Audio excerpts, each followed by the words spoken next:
If I ask you to stand up right now, keep your legs straight, and, try to touch your toes, you immediately know how physically flexible you are. Right. There's no guessing involved. Exactly. You lean forward, you feel that unmistakable pull in your hamstrings, and you hit a literal physical wall. It is entirely measurable. The sensation is just instantaneous. I mean, there is no ambiguity about a tight hamstring. You know exactly what you need to stretch and how far you can push it before something snaps. But consider what happens when we try to measure how flexible our minds are. When we run into a mental wall, there is no hamstring to pull. Yeah, unfortunately, we don't get a physical warning sign for that. We don't. Instead, the sensation of mental rigidity usually just feels like we are absolutely, objectively right, and the rest of the world is just being completely irrational. We don't feel tight, we just feel justified. Which is really the fundamental danger of cognitive rigidity. Unlike physical stiffness, we rarely diagnose it in ourselves in the moment. We usually only realize it after the fact. Right, like when you're completely stuck in a social or professional situation that you can't navigate out of, you're just looking at the wreckage of a blown-up conversation or, a missed opportunity. So today on this deep dive, we are figuring out how to locate and stretch that mental hamstring. We've got our hands on a remarkably detailed design blueprint for an interactive educational workbook. And it's produced by a brand called PlayPrintPals, right? Yep, PlayPrintPals. And the project is titled Cognitive Flexibility in Teens, Building the Brain's Adaptability Muscle. It's a great title. It really is. Right. Our goal today is to pull the actionable science, the daily habits, and the neurological frameworks out of this blueprint so we can all understand how to actively train our brains for adaptability. And what strikes me immediately about this source material is how they chose to package the science. Yeah, it's not what you'd expect. Not at all. I mean, instead of producing this clinical, sterilized psychology pamphlet that reads like an academic journal, they built something highly interactive. It's visually warm and just inherently hands-on. The medium is definitely the message here. Absolutely. If you're trying to teach a developing brain how to be adaptable and fluid, forcing them to sit and passively consume a rigid, text-heavy lecture, it completely undermines the neurological goal. By designing the tool to be interactive, they are forcing the user to practice the very skill they are trying to learn. Right. But to truly grasp how we build cognitive flexibility, we have to look under the hood at the biology of why we become rigid in the first place, especially during adolescence. Well, the blueprint frames cognitive flexibility not as a static personality trait, like whether you're naturally introverted or extroverted, but as an actual biological muscle. Yeah, and they emphasize that the teenage brain is essentially a massive construction zone, specifically in the prefrontal cortex. Which is basically the CEO of your brain, right? Exactly. It handles executive functions, complex decision-making, long-term planning, regulating social behavior. And during the teenage years, this area is undergoing immense structural changes. There's a term they use for it, right? Yeah, synaptic pruning and myelination. Myelination is basically the brain coating its neural pathways in this insulating layer of fat, which allows signals to travel incredibly fast. Okay, so the pathways are getting greased for speed. Pretty much. But the catch is that the emotional center of the brain, the amygdala, is already fully online and well insulated. Meanwhile, the prefrontal cortex is still laying down its tracks. So the emotional reactive part of the brain is running on high-speed broadband, while the logical adaptable part is still stuck on dial-up. That is precisely the biological reality. When a teenager encounters a stressor, the amygdala fires instantly. It just floods the system with a fight-or-flight response. And the prefrontal cortex just can't keep up. Right. It would normally step in and say, hold on, let's look at the nuance here. But it simply can't process the signal fast enough to intercept that emotional reaction. So it creates this severe neurological traffic jam. Exactly. The brain takes the fastest, most worn-in route available, which is usually a rigid, binary, highly emotional conclusion. And the source outlines the real-world fallout of this biological traffic jam, because we aren't just talking about a teenager being a bit stubborn or difficult at the dinner table. No, this rigidity translates directly into academic frustration. They can't adapt their study methods, or intense social friction because they misinterpret cues. And skyrocketing anxiety because they get trapped in catastrophic thinking loops. Let's ground this for a second. If a teenager sends a text to their best friend and doesn't hear back for 4 hours, what happens in that brain? Well, a rigid thinker gets completely gridlocked in one lane.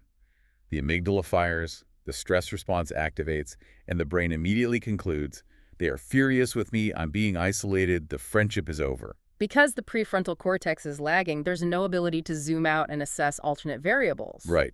A flexible thinker, on the other hand, has the neural bandwidth to open up multiple lanes. Like maybe their phone died. Or maybe they're at soccer practice, or Yeah. they're just taking a nap. The flexibility prevents the anxiety spike. I want you listening to just pause for a second and run an honest diagnostic on yourself. Because the workbook includes this prompt where the user has to circle their own default reactions. It's a very revealing exercise. Yeah. When something disrupts your day, a delayed flight, a terse email from a client, a cancellation, do you hit that neurological traffic jam? Does your brain immediately default to catastrophic, rigid thinking? Or can you easily spin up an alternate route without your heart rate spiking? Identifying that baseline is really the crucial first step. Once we recognize that rigidity is largely a biological default mechanism under stress, the question shifts from, why am I like this, to, how do I intervene? Right. If cognitive flexibility is a muscle, we need to look at the specific resistance training the source prescribes to build that neural pathway. Let's get into the gym. Let's do it. The blueprint details 3 specific mental gymnastics exercises designed to force the brain to abandon that path of least resistance. The first workout is called the third option game. Which takes direct aim at binary thinking. Exactly. The premise is to take a recent, either a decision you agonized over, and actively force yourself to map out a viable third option. Binary thinking, this idea that something is entirely good or entirely bad, a total success or a complete failure, it's incredibly seductive because it is computationally cheap. What do you mean by computationally cheap? Well, the brain consumes an enormous amount of our body's energy, around 20%. When we are stressed, the brain seeks to conserve metabolic energy by rapidly categorizing threats into simple binary buckets. Oh, wow. So it's literally an energy-saving mode. We strip away all the nuance because nuance requires burning glucose to fire up the prefrontal cortex. Because exactly why the third option game is so effective. It forces the brain to expend the energy it is desperately trying to save. So if a teenager is panicking, thinking, I either have to go to this massive social event and have a terrible time, or I stay home and accept that I am a social outcast. The brain is trapped in a false binary. Right. But forcing the generation of a third option, like, I will go for exactly 45 minutes, talk to one specific person, and then leave, that breaks the constraint. It forces the prefrontal cortex to override the amygdala's energy-saving shortcut. Okay, the second exercise they outline is perspective switching.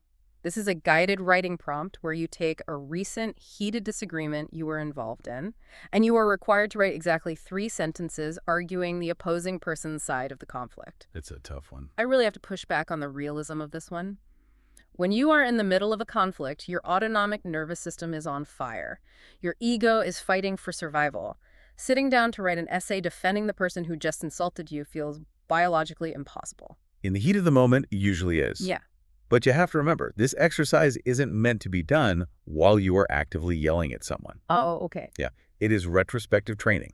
When you are in a conflict, your ego locks down your perception. Yeah. You experience confirmation bias on steroids, only absorbing information that proves your superiority. Right, of course. So writing those 3 sentences later, when your nervous system is cooled, acts like running a software simulation in a secure sandbox environment. That makes sense. It's like you don't have to agree with the virus, but you have to run the code to understand how it operates. Precisely. You don't have to concede that the other person was right. You just have to simulate their operating system well enough to articulate their underlying logic. And doing this manually forces the brain to generate cognitive empathy. Yes. Every time you successfully articulate the opposing view, you are physically paving a new neural pathway. Eventually, that pathway becomes robust enough that your baseline real-time reaction shifts from blind defensiveness to a momentary pause of curiosity. Which feeds perfectly into the third mental workout. Reframe it. The prompt simply asks, what else could this mean? A great question. The user looks at a highly stressful scenario and is required to write down 3 distinct alternative explanations for what is occurring. We touched on this with the unanswered text message example, but the specific requirement to find 3 alternatives seems intentionally grueling. Well, the friction is the point of the exercise. Finding one alternative explanation is relatively easy. Your brain usually just flips the negative thought to its direct positive opposite. Sure. Finding the second alternative requires a bit of digging. But demanding a third alternative forces the brain to scrape the absolute bottom of the barrel of possibilities. It demands pure, unadulterated creative problem solving, By the time you generate that third explanation, you have stretched the adaptability muscle past its comfortable limit. which is the only way neuroplasticity occurs. So we have our mental gymnastics. We're breaking false binaries with the third option game, running software simulations of our opponents with perspective switching, and forcing cognitive friction by reframing stressful scenarios 3 times. But interactive worksheets can only do so much. Right? Targeted practice in a workbook is great, but true cognitive flexibility has to translate into the chaos of the real world. And the source material addresses this gap directly. They pivot from isolated exercises to environmental design. They list 3 actionable daily lifestyle habits that actively cultivate adaptability in the real world. Let's lay these 3 actionable habits out clearly, because these are things you listening can integrate into your life today. Habit number 1 is novelty exposure. This is a fun one. The blueprint suggests deliberately putting yourself in unfamiliar situations. Their example is remarkably simple. Intentionally trying a completely new food or flavor profile. On the surface, eating a strange taco doesn't sound like it's rewiring your executive function. To understand why it works, we have to look at how the brain processes routine through predictive coding. Predictive coding. Yeah.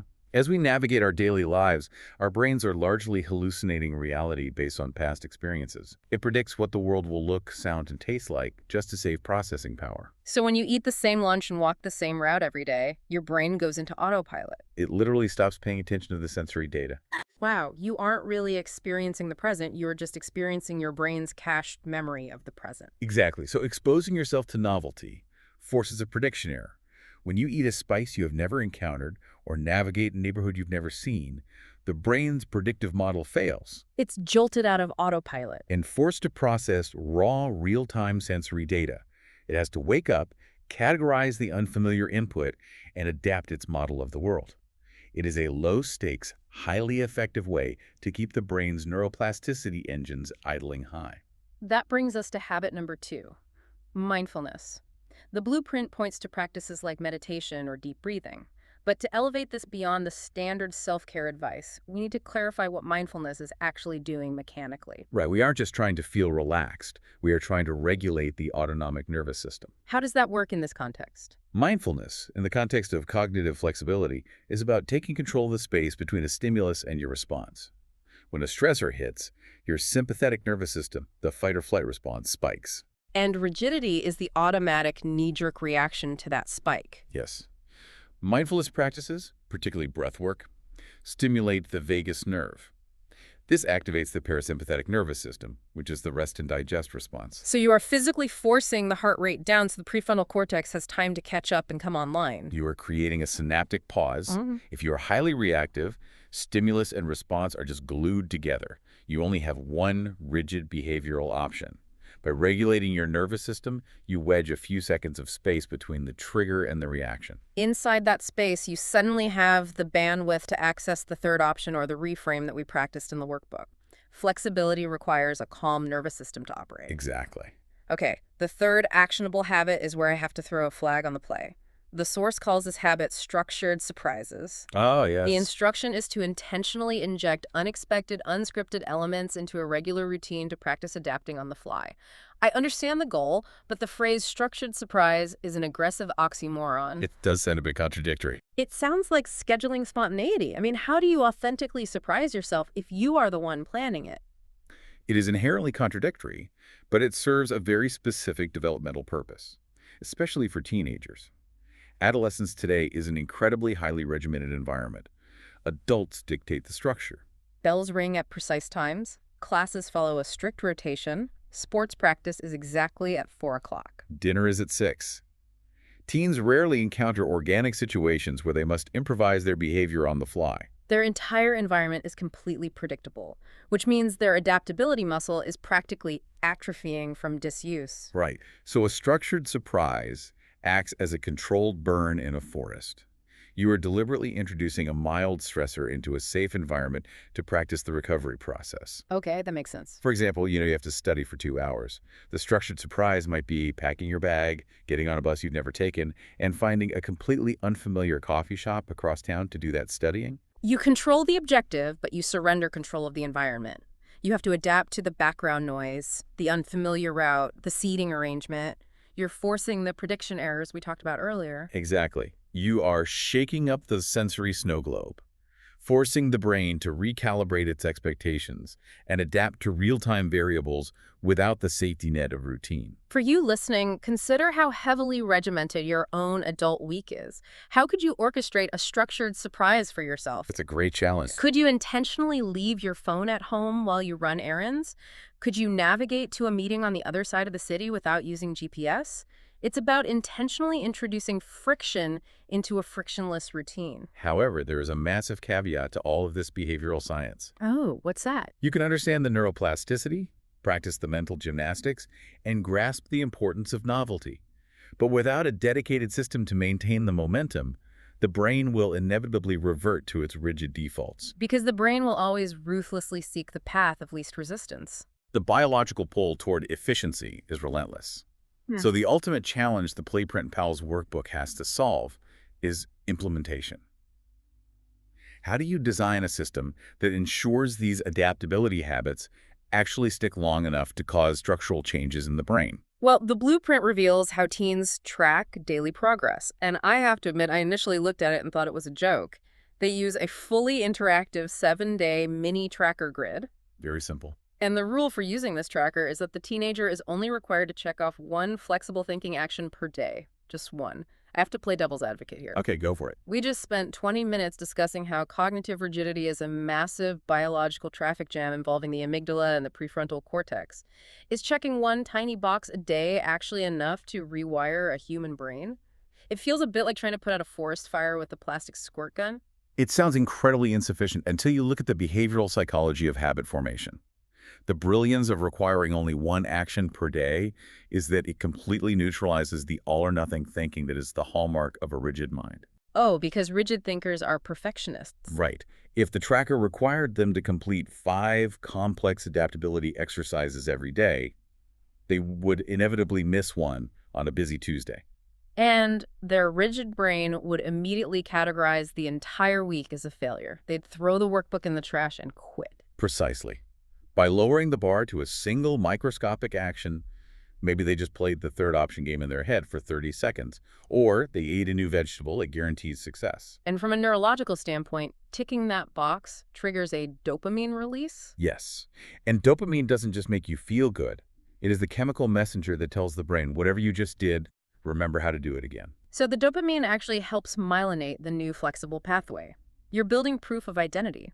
At the end of the week, the teenager looks down at a completed grid and has undeniable visual evidence that they are capable of being adaptable. You are systematically dismantling their rigid self-narrative.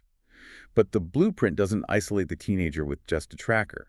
It emphasizes that cognitive flexibility thrives in a supportive ecosystem. The workbook includes a personal action plan, right? Yeah, where the user must identify one specific area they want to improve, one exercise they commit to trying, and, crucially, one trusted person they can rely on for support when they get stuck. Which brings us to how this integrates into a broader environment, like a school. We mentioned educators earlier. How does this blueprint translate from a solitary workbook into a bustling classroom? Well, the source details how teachers can actively reinforce these frameworks. A prime example is implementing debate rotations in the classroom. Debate rotation. Instead of assigning a student to argue one side of a historical event, the teacher forces them to physically switch seats halfway through the debate and passionately argue the opposing side. It brings the perspective-switching exercise to life. They also highlight reflection after setbacks, teaching a student to look at a failed math test, not as a permanent, rigid statement about their intelligence, but as a temporary data point that requires a new, flexible strategy. Exactly. The entire ecosystem, the workbook, the parents, the teachers, they all begin speaking the same language of adaptability. When you synthesize all the moving parts of this source material, the ultimate takeaway is incredibly empowering. Cognitive flexibility is not a fixed genetic destiny. Not at all. It is a trainable, measurable skill. It's a muscle that responds to progressive overload. But just like a physical muscle, if you stop stretching it, it will slowly atrophy and tighten back up. Which brings us to the core relevance for every adult listening to this. PlayPrintPals clearly designed this beautiful, highly interactive tool for teenagers whose prefrontal cortexes are actively under construction. Right. We look at teenagers and we excuse their rigid emotional outbursts because we know their biology is still baking. But the tools in this blueprint, learning how to break false binaries, forcing yourself to run a software simulation of someone else's worldview, regulating your nervous system to create a synaptic pause. And holding yourself accountable to just one adaptable action a day. Yes, these are universally applicable tools. The uncomfortable truth is that adult rigidity is very often just teenage rigidity that we have had 3 or 4 decades to practice, perfect, and justify. Which leaves me with the final, slightly provocative thought for you to mull over as you go about your day. The entire premise of this workbook relies on the high neuroplasticity of the developing adolescent brain. But neuroscience has definitively proven that the adult brain retains neuroplasticity until the day we die. We never lose the biological capacity to grow new neural pathways. So consider your own life. What if the primary thing keeping adults stubbornly stuck in their ways, isolated in their opinions, and easily frustrated by change isn't the unavoidable biological reality of aging? What if it is simply the lack of a daily tracker and a severe deficit of novelty? Exactly. What if the only real difference between an emotionally volatile, rigid teenager and a deeply stubborn, rigid adult is that the adult simply stopped trying to touch their mental toes a long time ago? It forces a difficult self-assessment. If we never actively introduce friction or test the limits of our own adaptability, we will never truly know how tight our mental hamstrings have become over the years. So tomorrow, order a coffee you've never tried, drive to work without your GPS, and take a moment to stretch that adaptability muscle. Thanks for joining us on this deep dive.